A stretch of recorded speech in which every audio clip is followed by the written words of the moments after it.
He did not hate his opponents. He wanted the best for them. That's where I disagreed with Charlie.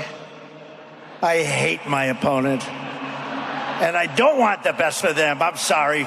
That runs straight against Matthew chapter 5, the Christian political manifesto that Jesus said, love your enemies and do good to those who hate you.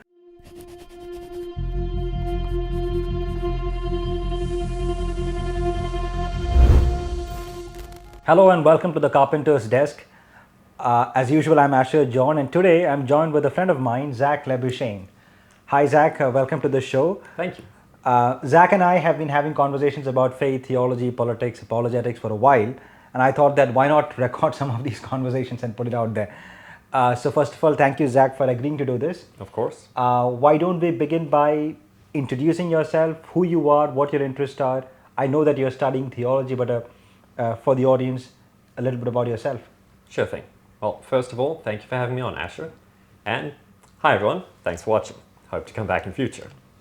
So yeah, my name is Zach Labuschagne, and I'm a South African theologian. What I specialize in is called practical theology, which is taking the truths of the Bible, Jesus' teachings, and the beliefs we get from those, and asking how does this make the world a better place, and how does it change our lives in real, practical ways. On the other hand, I also study the world and ask where is God working and where does real change need to happen. Apart from that, I am studying my master's degree at a UAE Bible college, and I do a lot of volunteering with my local church. One thing that you mentioned right at the start is how the gospel interacts with the world. And while we are thinking on it, that's pretty much the topic for the day as well. Over a month ago, we all witnessed a really tragic incident in the US where a conservative influencer, Charlie Kirk, was shot dead. We just started getting word just a couple of moments ago that Charlie Kirk has been shot. It was a defining moment that has its impact not just in the US but around the world. We saw people protesting in South Korea, in London, in different parts of the world. I saw churches spending a quiet time on his death in India. So whatever happens in the US has a global shadow, right?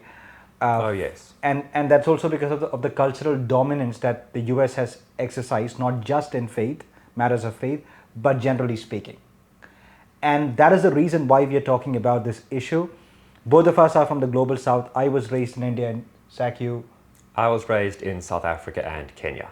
Yeah, so we are offering a different perspective, and thankfully we are not looking at this with the red versus blue binary, which unfortunately is how a lot of the conversations and the reactions that came out after the event are either tilting to both the extremes. What do you think? I think we definitely do see a very polarized response to Charlie Kirk's death. So on the one hand, we have the right, which is glorifying Kirk as a martyr and very uncritically celebrating his work, both the genuine work he did for the gospel of Jesus Christ, but tied very closely to that, his political advocacy for the Republican Party, and especially Donald Trump.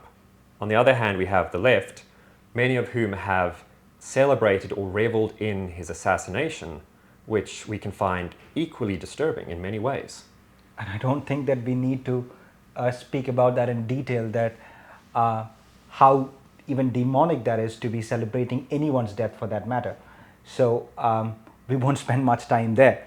But anyway, thankfully we are not looking at this through the lens of that partisan politics.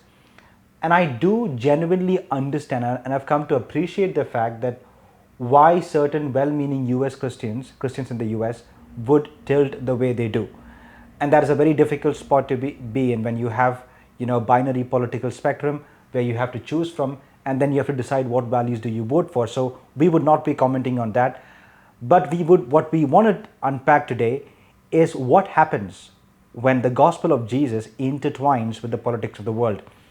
Right from the first century, the church has always been, has been in this dilemma when Jesus said that my kingdom is not of this world, speaking to the Roman governor. So how do we interact with worldly politics?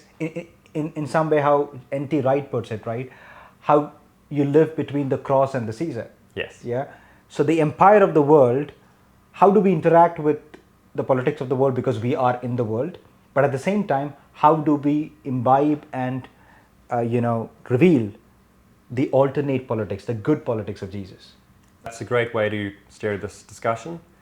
And to sort of build on what you said, I believe it was Oscar Romero who sort of said something similar to N.T. Wright, and in that he said, when he was working in politics in Latin America, I'm an undercover liberation theologian. In that his Christianity, a Christianity that was deeply concerned with Jesus' teachings about the poor and the marginalized, was what guided and influenced his politics. But at the same time, he wasn't advocating for a theocracy per se. He was advocating for social change and backing it up with genuine political and economic proofs and reasoning. Indeed. So coming back to Charlie, right? Charlie's death is also a window into the American church's current state, conflict, the culture wars. And as I said, what happens there is viewed around the world. There are millions of Christians and non-Christians who keep an eye on what's happening in the US. So when we look at his legacy, a question remains: was he a Christian martyr? I think that's a good question, and it's one I've struggled with a lot. And the reason why, Asher, that it's been such a difficult question for me is, where do we draw the line between being martyred for our Christian beliefs and being martyred for political activism? Especially when, in the case of Kirk, the two were so closely tied together. Yeah, one thing that we should be stating right off the hook here is that we genuinely appreciate the good work that he did. Man, just going into that college campuses, into the lion's den, let's say, the den of critics, and then taking them head on. That audacity and that boldness, you would not get someone like that maybe in a lifetime. But the dilemma that we have to look at is, TPUSA, the organization that he ran, was not a Christian ministry. It was a political organization with a political will. And I think just the other day, I think maybe when we're recording this, about 2 days back, at a TPUSA event, I saw Vivek Ramaswamy, who ran for the presidential elections in 2024. He's a Hindu. He was speaking at that event, and there was one guy in the audience who was asking that, well, isn't this a Christian organization, and how you as a Hindu would be up on the stage? You call yourself a Hindu, but you also call yourself Christian.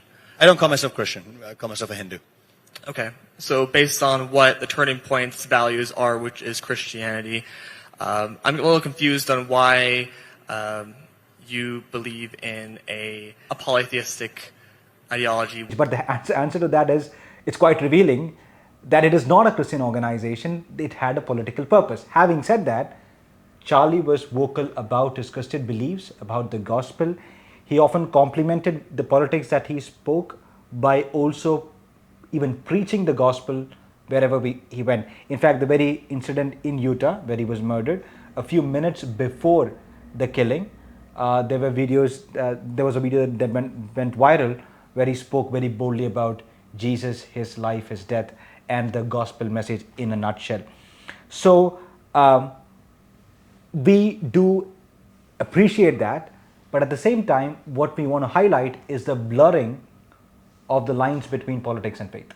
Yeah, to build on what you said about TPUSA, I think another thing to keep in mind is that Charlie Kirk's organization was funded by American billionaires in the oil and gas industry.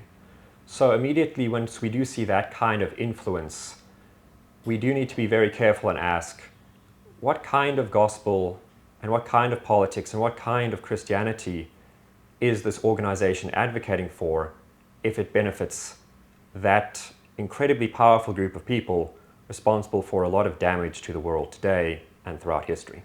And to the question that I raised earlier, was he a martyr? If you look at the values that he stood for and for which he might have been killed, be it his views on gender, on marriage, on sexuality, his opposition to the LGBTQ movement, those are Christian convictions, right? Those are born out of his Christian values. So in that sense, you can say that, well, he was a martyr. Yes. But at the same time, the politics around it, the MAGA cap that he wore would have also played into the hate that he would have attracted. I think that's a very good point as well, that you do correctly identify that he has many biblical convictions. But on the other hand, when we say if he was shot for wearing a MAGA cap, well, a political assassination is still a tragedy. But when you're shot for your stance on Zionism, when you're shot for your stance on immigration, when you're shot for your stance on gun control, where is the Bible speaking there? Understood. But that's a very difficult position to be in as well, right? When you are, as I said, when you are in a culture that is very politically charged, and then you end up taking sides, but you also have your allegiance to Jesus and the gospel. Some things that you say, or what even Charlie Kirk would have said multiple times, I don't see that align with the gospel at all. For example, I would just say one, I've seen on multiple occasions him denying the reality of white privilege. So I want to know, how can you come here and tell me there's no such thing as white privilege and no such thing as racism? Easily. There's no such thing as white privilege or racism. So, well, there's racism, but it's not institutional. Yes. I was like, what? Because in the broken world that we are in today, right, if you truly understand the doctrine of fall and sin, it's an outcome of sin that people are broken down into categories and their identities are broken, and there are certain identities that are in this world elevated to a status of privilege, while there are a lot of people who are who are suffering or oppressed. So that sort of a distinction is something that the gospel clearly presents. I think that's very true, and often as Christians, especially I think in the Western world, there is a very real risk of us becoming so concerned with personal sins or societal issues which describe personal sins, for instance, abortion. Mm-hmm. And that often leaves us blind to systemic injustices, which can be, on the one hand, a lot more complicated and a lot harder to identify when that's the entire culture we live in. Mm-hmm. And racism is a very good example of this. South Africa has its own long and ugly and ongoing history with racism and, as well, white privilege. But at the same time, racism is still a sin. And the point I'm trying to make here is that racism, like many societal injustices, goes beyond just a personal prejudice of whether I hate you and treat you worse for your race or vice versa, but into how is society structured that advantages people of a certain race through how they're seen, what qualities that race is associated with, where do they live, what jobs do they have access to, what wealth do they inherit, how are they favored by police, by legal systems, and so on. That is a very large sin in society that we often are complicit to because we don't think the gospel is either powerful enough to change it or that the gospel cares to, as long as we behave morally on an individual level. I would like you to dwell on the South African perspective that you're bringing in here, and I would have to add here an Indian perspective as well, because again, when he says that the white privilege does not exist, right? That's a very strong statement. That is also a denial of the reality of sin, the brokenness of sin, the world that is broken down into multiple identities that are at the higher end of the privilege spectrum and the ones that are not. And that closely ties with the caste system in India. Although it's not a like-to-like comparison, the racism in India and the casteist history of Indian cultures. To expand on the South African situation, South Africa was colonized by Europeans, firstly the Dutch and then the British. And as part of that, when the British were busy handing over control of their empire directly from London to various colonial capitals, control quickly fell into the hands of the Afrikaners, who were descendants of the Dutch and other European colonists and settlers, who had previously suffered their own very serious oppression at the hands of the British. But that led to a partly religious desire to restore white control over South Africa and maintain it for the foreseeable future. which led to a very brutal system of white supremacy that oppressed the overwhelming non-white majority of South Africa. And the real tragic thing, well, all of this is a serious tragedy, don't get me wrong, but was that apartheid wasn't just a political system, it was a religious system. The founders of apartheid were Christians. They were Protestant Christians whose beliefs weren't at face value all that different from ours. They believed in the same Bible and many of the same fundamental doctrines like the Trinity. What was seriously different, however, was that they used the Bible to justify the system of separation based on race and oppression based on race. They used passages like Romans 13, for example, to justify this unconditional loyalty and submission to a government that put capitalism, anti-communism, white supremacy, and the maintenance of a very artificial and exclusive Afrikaans culture over the real gospel. And so you had South African prime ministers who were pastors who were supporting forced divorce for mixed race marriages, forced deportations, the assassination of people who were campaigning for a free country and a right to vote for all. I come from that society. And fortunately, the government structure of apartheid has been gone since 1994.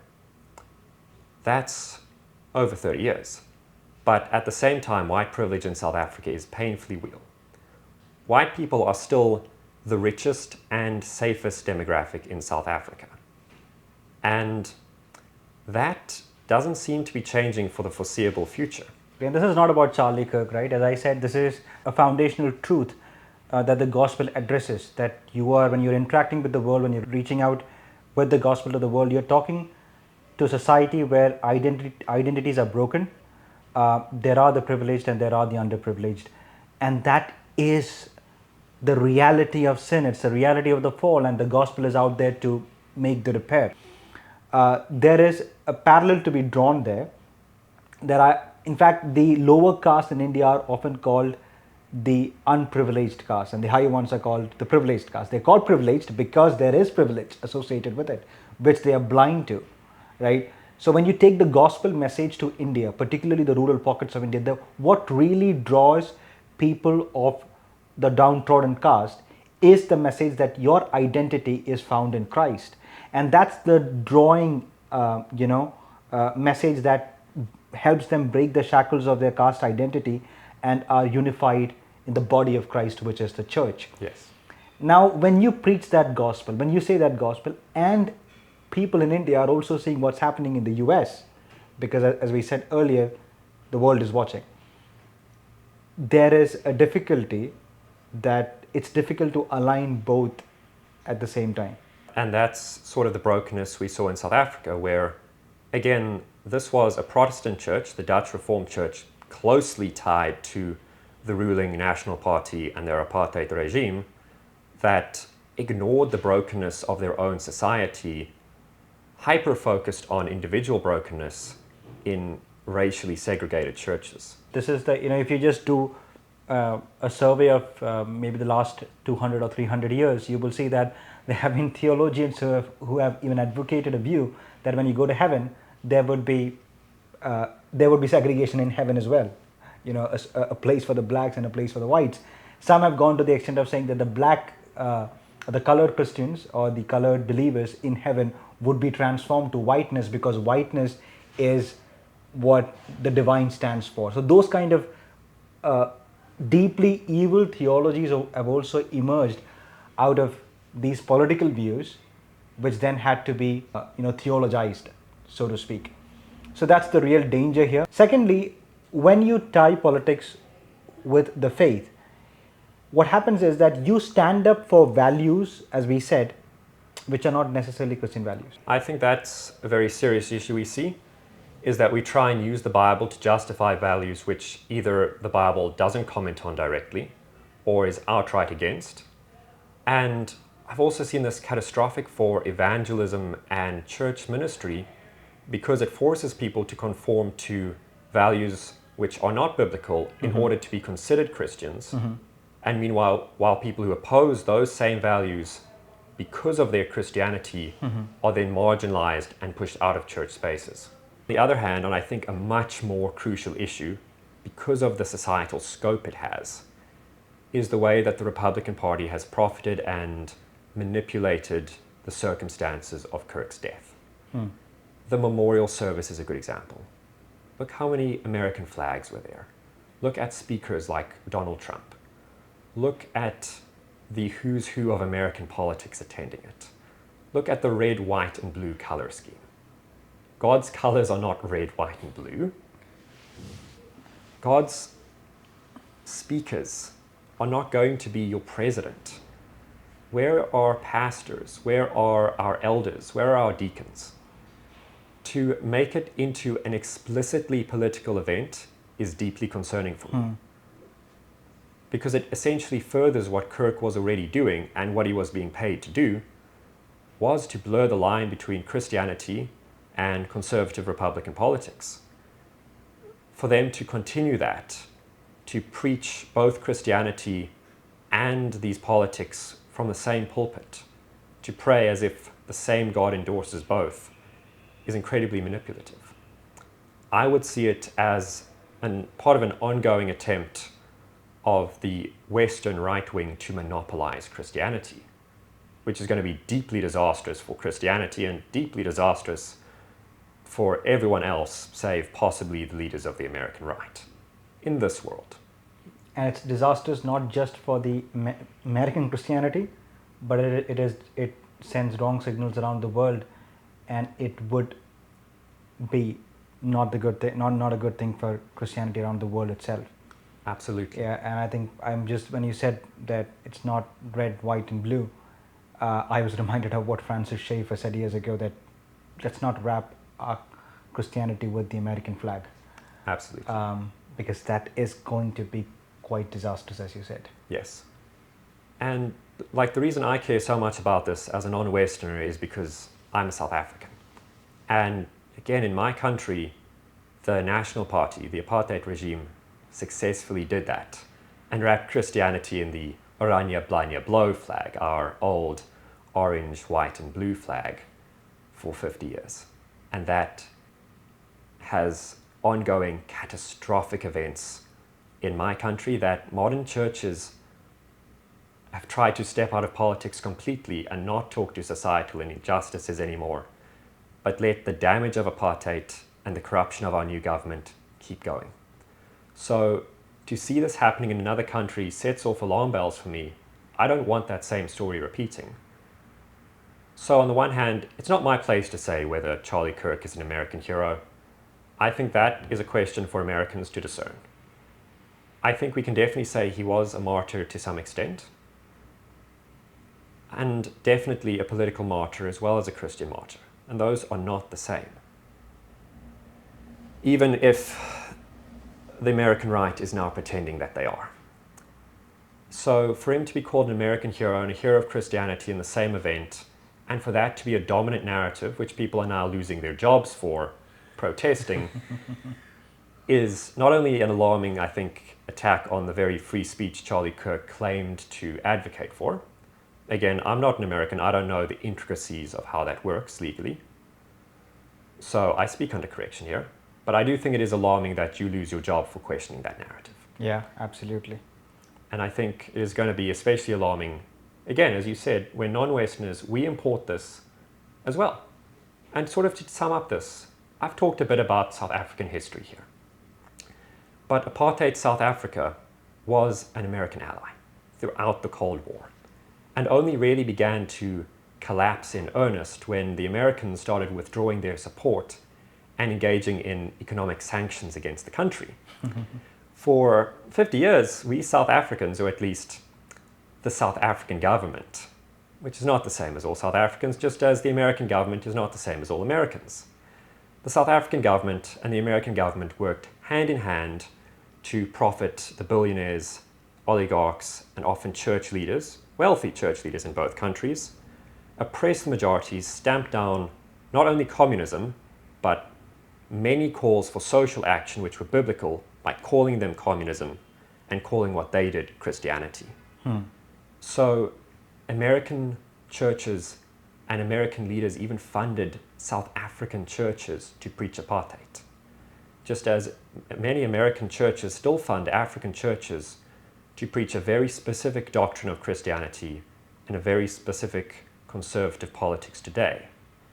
To see all of this continually bound and blended together, I think is deeply alarming. And I think it is absolutely acceptable on the one hand to say, Kirk's death is tragic. Celebrating it is sinful, and we should approach this biblically with an attitude of speaking the truth lovingly, but also speaking the truth lovingly to say, this tragedy should not be exploited for political gain by people who are in many cases false Christians, who are not aligned with gospel truths and are willing to put profit, mammon, above the gospel. Yes. And when you also side with the politics of the world, the people that you end up worshipping, right, as the messiahs of the Christian faith and the Christian state, do their values align with Jesus? It's a very good question. That is an important question to ask. Because going back to Charlie and his memorial service, it was a moving message when his wife stood up to the podium and said that I forgive the killer. Wow, that's the Christian message. Absolutely. But then right after that, the US president is on the stage and he says that I hate my enemies. He did not hate his opponents. He wanted the best for them. That's where I disagreed with Charlie. I hate my opponent. And I don't want the best for them. I'm sorry. That runs straight against Matthew chapter 5, the Christian political manifesto that Jesus said, love your enemies and do good to those who hate you. And the man that you are advocating for, along with Jesus, is directly contradicting the message of Jesus. Yes. And I think, yeah, we can see that with Trump, not only in controversial statements like that. Of course, we know as Christians, what comes out of our mouths was already in our hearts already. It shows a pre-existing disposition towards God, towards the world, but also in Trump's abundantly oppressive and hateful policies during his 2 terms and his blatantly corrupt business policies throughout his career. I think it was the Time magazine a few years back, it ran a cover which said, "Is truth dead?" written with red ink on a black surface. It was reminiscent of the iconic "Is God Dead" cover, which came out in the 1960s. And the context of it was particularly American politics and the Donald Trump era, where there was no value for truth. Yeah. And I remember one of the statistics that they gave was they had looked at all the untruths, so to speak, that the US president had said on press on record, and they did a survey of the fake news and the the falsehoods that were propagated, and that translated to about 6 false statements per day. So does that politics of falsehood align with the politics of truth? When Jesus said, when Jesus interacted with the politics of the world in John chapter 19, when he speaks to Pilate, he says that those who are on the side of truth listen to my voice. And you have an era of political falsehood. There's a term called alternative truth that has dominated conversations about politics more recently. So we have to be careful. All we are saying is that, look, we are not advocating or we are not proposing a solution that you vote for the Democrats. No, we understand that there is tremendous evil as well there, what the kind of policies that they advocate for. But be discerning. I would definitely agree with that. I think, again, it's not our place as non-Americans and non-Westerners to dictate the American political system. But I think it is definitely our place to say that that kind of polarization, the abundance of fake news, has an impact. And just for reference, I've seen it in churches in the UAE, I've seen it in churches in South Africa, where people are talking about things in American political terms that don't at all accurately describe our lived experiences and our own complex histories and situations, especially when the American terms and concepts we're using aren't even true. At the start when we said that American Christianity gets equivocated with global Christianity because a lot of media, a lot of Christian media content, Christian music, preachers, books, and we are indebted to American Christians for that as well. But these are what also shapes the theology around the world. And that unfortunately often carries the political undertones, or there is a political influence behind the content that comes out of the US. Unfortunately, that's where we have come to be. I think it's important to admit that we all have biases, and nobody has a perfect theology. If anyone had a perfect theology, we would crucify him. Absolutely. That's a good one. Yeah. Yeah. But I say that to say that we need to be aware of these biases and be understanding of them. And we shouldn't be importing someone else's bias uncritically when it is so detached from our situation and also so detached from reality. And I think that's very especially the case when these biases aren't simply factual errors, but they're intentionally created, and very manipulatively so, to push a political agenda that benefits a very wealthy and powerful minority of extremely wealthy people. We need to just remind ourselves that Jesus is not on the right nor on the left. Yeah, in Jesus's day, he stood up against the moral hypocrisy that he saw in the religious and political leaders of his day, and he was upfront about it. And he was also very clear, both him as well as the New Testament, that the politics of the world does not mix with the politics of Jesus. Yes. And when you take sides, again, it's okay to have your political views. It's okay to cast your vote for the person you do. We totally agree, as we said multiple times during this conversation, that I can understand why several well-meaning Christians in the US and rest of the world would be threatened by the rise of Islamism and the woke ideologies, and would then, as a reaction to it, you might end up supporting a Trump or a Boris Johnson or whoever. But at the same time, do remember that that's not the place to be, because the gospel is much far richer. The solution that the gospel offers is much greater than the solution of worldly politics. Exactly, and I think it's very important that you do mention the solution of the gospel, because there we see genuine redemption, we see genuine reconciliation, we see a genuine overcoming of sin on an individual and a societal level. What really comes to me is Paul's letter to Philemon, in which Paul, because of the grace of Jesus Christ, can encourage even a reconciliation between a slave owner and an enslaved person. Amen to that, yeah.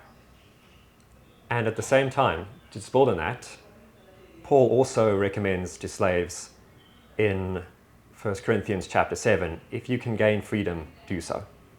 Sometimes they often ask us, skeptics, that why did not Paul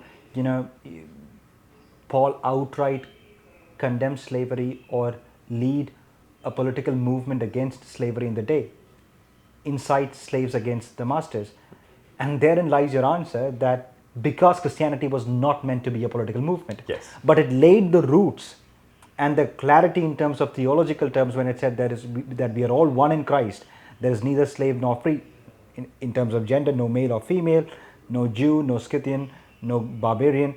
We are all one in Christ. That statement, as Joshua Berman, the ancient Near Eastern historian, says, when Paul makes that statement, that was the first dictum for a universal equality through the gospel. So it is through the gospel that you can reach a state, maybe not in this world, but in the world to come, where your identities can be restored. While you're not leaving your identities behind, it will be transformed and you will be one with Christ in equal standing. Absolutely. And I think to build on that, I would agree with you that Christianity fundamentally is not a political movement.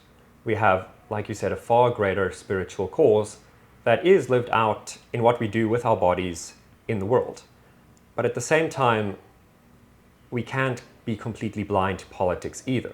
When we are speaking out against racism, when we are speaking out against casteism, when we are speaking out against other economic injustices, when we're speaking for truth, that does directly threaten political agendas. But we're not doing it just for political power. And when we do it for political power, we lose the point. We fail to understand all of Revelation's distrust Yeah. and condemnation of conflating the church and empire.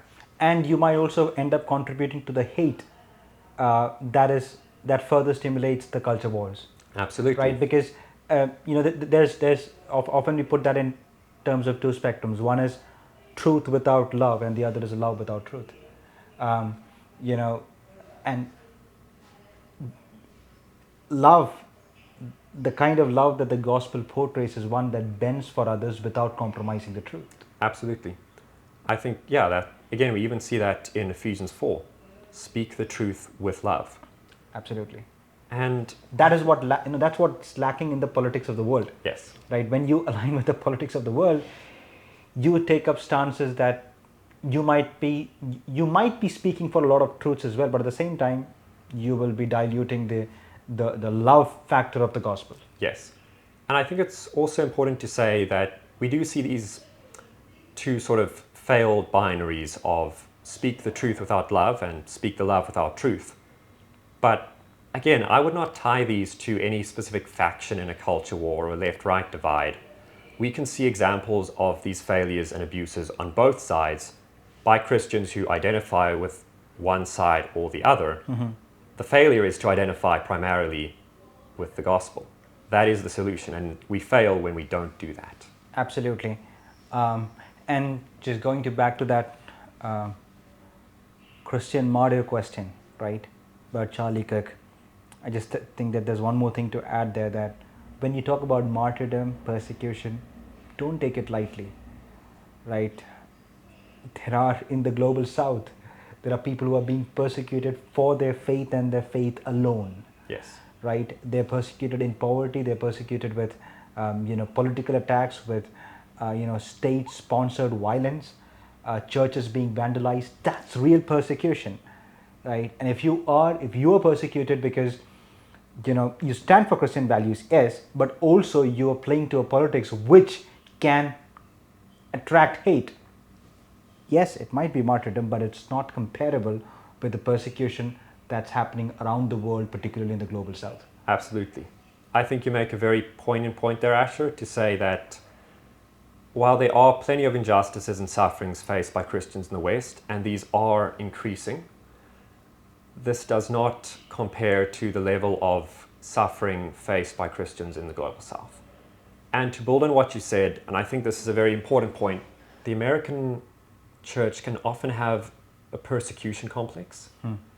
And especially with what you've said about how much Christians in the global south still suffer today for their faith, I think it's very important to say that there is real injustice against Christians in the West. Yeah. It is growing, and that is serious. But to pretend that we're in the last days of Revelation, where the mark of the beast has come in America, is absurd. It's not. Christians, white Christians especially, are still the wealthiest demographic, or one of them. They have some of the most political power, the most voting power. To say that these people are being oppressed and persecuted on a social level is not true. It is a lie that is incredibly dangerous and hides the very real persecution that they are often responsible for. When we do understand and analyze Christianity in the West, is that Christians are still some of the most privileged groups in the West. Absolutely. And when a privileged group is blind to its privilege, such as when white people, we are blind to that privilege, attempts to address that privilege, to fight for equality, to have a restorative and redistributive justice, are perceived as oppression. And I think when we are combining whiteness and Christianity, as we see in the case of Charlie Kirk, often opposition to Republican politics, for example, can be taken as opposition to the gospel and vice versa. And the reason I want to bring this up and just touch on it is to say that if we stick in this red versus blue binary, or we import it into our own cultures, or we live in cultures that have an equivalent, South Africa has something similar in many aspects, we forget that Satan wins the culture war. Because a lot of these policies are still going to be ultimately non-Christian either way. An example, since we're so familiar with American politics, is how the Republicans and the Democrats both support the atrocities of the Israeli government, which even the UN has now called a genocide. To say then that fighting the culture war, even if you're a leftist, you support this, I wouldn't say you could be a genuine leftist and support that. To say that that is a Christian policy to support a genocide is not true, regardless of one's belief on where Israel fits into God's plan in the present day. And that's just one example to say, if we're stuck in this cultural mindset, Satan is benefiting, we're still blindly excusing sins because we think that if both options have the same view, it's the only view. It's not. It's not the only view according to the Bible. And that's really the only views we should be considering as life and death. Yeah, I don't remember. Still, I see in the YouTube comments a lot of hate for John Piper, for example, because he took a view that he's not going to vote either ways, right? Neither for the Dems nor for the Republicans. And I still see a lot of people calling him out because they take that stance of disengagement because of the evil in worldly politics. That is Piper's view. I'm not advocating for that view. I understand that you have a situation in the US where you need to, make a political choice, and the complexity of the choice, absolutely appreciate that. But do not mix your faith with politics because the world is watching. When you do that, in the rest of the world, it sends a very wrong signal about what Christianity stands for, about what you can't use the same podium to deny the realities of white privilege, to turn a blind eye towards systemic racism, to use that podium to push for the views of, let's say, gun rights or things that are very local to US politics, and then end that show with a prayer in Jesus' name. That Yes. does not send a good message. Absolutely. I think you really hit the nail on the head there, is that it's when we combine these things in the same podium, the same message, the same sermon or political rally, that they become deeply concerning. Absolutely. I think as Christians, it's perfectly acceptable for us to have political views. And when those views differ, we can work through those productively and constructively using the ways we've been told to discuss and dialogue in the Bible. But we should also be very clear that even if our political views are motivated by genuine Christian values like love for our neighbor and a desire to live in a peaceful world, I can have a motivation of love, and that can be expressed in many different policies, in many different contexts. And my policies can also just fail to be implemented well, fail to line up with my expectations of reality. Even if I have the value from an omniscient and all-powerful God, I don't have that ability to implement. Living in a broken world, we're looking for the kingdom of Jesus, that's the only fix. No so-called political messiahs who offer peace and who preach peace can bring to reality the promises only Christ has given us, and only the ones that He can bring to reality, right? So, drawing this to a close, Zach, any final thoughts? The final thoughts on my side would be that I really do want to stress, when we look at political advocacy that combines it with religion, or vice versa, who gains? Who funds this? Who supports this? Because on the one hand, we can say many Christians did genuinely gain a lot from their faith with Kirk. I've met some of them, and I am thankful that they grew so much towards Jesus through watching Charlie Kirk's content, through seeing those debates. But on the other hand, I've seen many people who were pushed away from Jesus, not because of Charlie Kirk's stance necessarily on any Christian values, but his uncritical and partisan endorsement of one faction of American politics. Those things have an agenda behind them, and the people who benefit are not always going to be us believers, but often the very people we're called to speak truth to call out their sin. Societal sins aren't just an accidental product of a broken world. They're very intentional structures implemented by very hostile people. And part of the gospel is calling that and standing out. God gives us the grace to correct that, to resist it, and to make a better world. But that's not going to come when we combine partisan politics that indulges and furthers those injustices with the gospel. It comes from using the gospel and understanding it to oppose those things and call for biblical Christianity. I think that's spot on, right on the money. Let your gospel shape how you interact with politics. Yeah, looking at this from India, where there's a rise of the Hindu right, the Hindutva movement, and sometimes when I speak to my friends, they say that, well, you are opposing the Hindu right wing, but what about Christians in the US supporting the Christian right wing? I know that the Hindu nationalism it's not a like-to-like comparison because of the religious ideologies behind the state, but at the same time there are strong parallels, and I think it's very partisan of us to just turn a blind eye when Christianity takes power, and Christianity has had a very mixed religion with politics across the centuries. There's a lot of good that has come out of it, but the evils are also great. And we've done one conversation on this channel with John Dixon, which is called The Bullies and Saints of Christian History, which you may want to check out as well.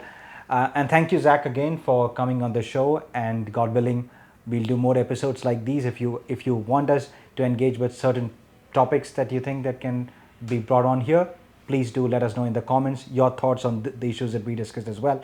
I know it's a polarizing issue, you would have different views. Please air it out in the comments. Thank you so much. And thank you for having me.